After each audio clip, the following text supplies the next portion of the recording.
میں جلدی آفس سے گھر آیا اور اماں کو کھانے کا کہہ کر وضو کرنے چلا گیا۔ مغرب کا وقت ختم ہونے والا تھا۔ جیسے تیسے وضو کیا اور نیت باندھ لی۔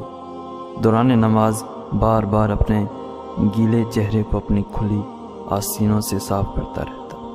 رکوع میں جاتے خیال آیا اماں کی دوائی تو لانا بھول ہی گیا، اور واپسی پر بچوں کی فیس کے لیے پیسے بھی ATM سے نکالنے تھے۔ پھر سجدہ کیا تو وہاں بھی گھریلو ذمہ داریاں ایک ایک کر کے یاد آنے لگیں۔ تھکاوٹ کی وجہ سے نماز میں نیند کی جھٹکے آنے لگے۔ بس پھر کیا تھا، سجدے میں جاتے ہی نیند کا جھونکا آ گیا۔ نیند میں عجیب منظر دیکھا، لوگوں کا ہجوم، ہر کوئی یہاں وہاں بھاگ رہا تھا۔ کچھ لوگ کاغذ تقسیم کر رہے تھے۔ میرے پاس آ کر بھی ایک کاغذ تھما دیا جس پر میرا نام لکھا تھا۔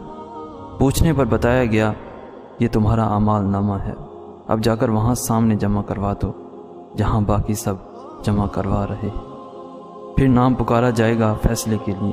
میں نے بھی جا کر کاغذ جمع کروا دیے اور لائن میں واپس آ گیا اور اپنے نام پکارے جانے کا انتظار کرنے لگا۔ نام پکارا جانے لگا، فلاں بن فلاں جنت، فلاں بن فلاں جنت۔ اب تیسرے نمبر پر میرا نام پکارا گیا۔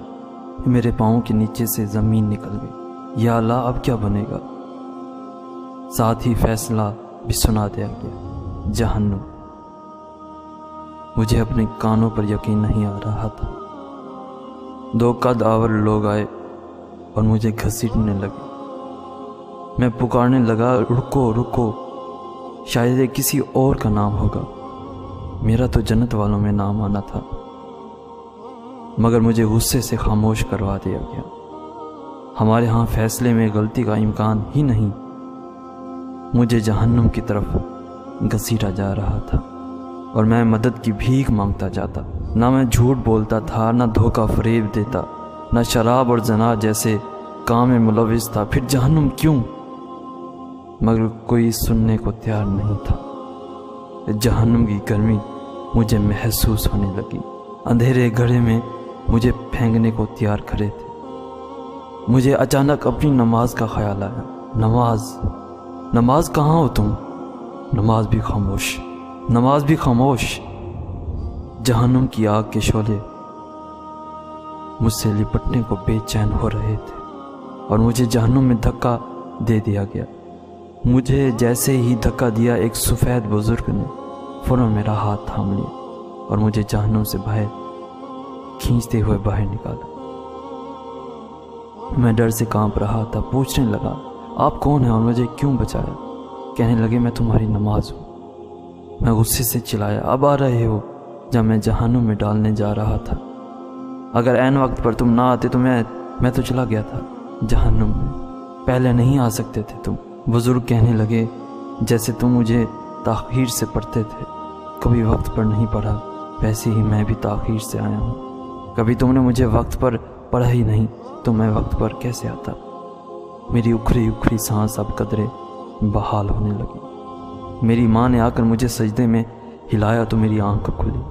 بیٹا خیر ہے، تم نماز پکار رہے تھے سجدے میں۔ میں حیرت سے خود کو ٹٹولنے لگا کہ میں زندہ ہوں، پسینے سے شرابور۔ ماں کے ہاتھوں کو چومنے لگا، اللہ کا شکر ادا کرنے لگا جیسے دوبارہ نئی زندگی ملی ہو مجھے۔ اور میں نے پختہ ارادہ کیا کہ آئندہ نماز میں کبھی سستی نہیں کروں گا۔ اب میں جہاں کہیں بھی جاتا ہوں تو وہاں بھی نماز کی فکر رہتی۔ کان ہر وقت اذان سننے کو تیار رہتے ہیں۔ اب میں لیٹ نہیں ہونا چاہتا نماز میں۔ دوستو، چاہے دنیا کے کسی کونے میں کیوں نہ ہو، کتنے ہی مصروف کیوں نہ ہوں، زمین یہاں سے وہاں ہی کیوں نہ کر دی جائے، بس یہ یاد رکھنا، نماز اپنے وقت پر ادا کرنا نہ بھولنا۔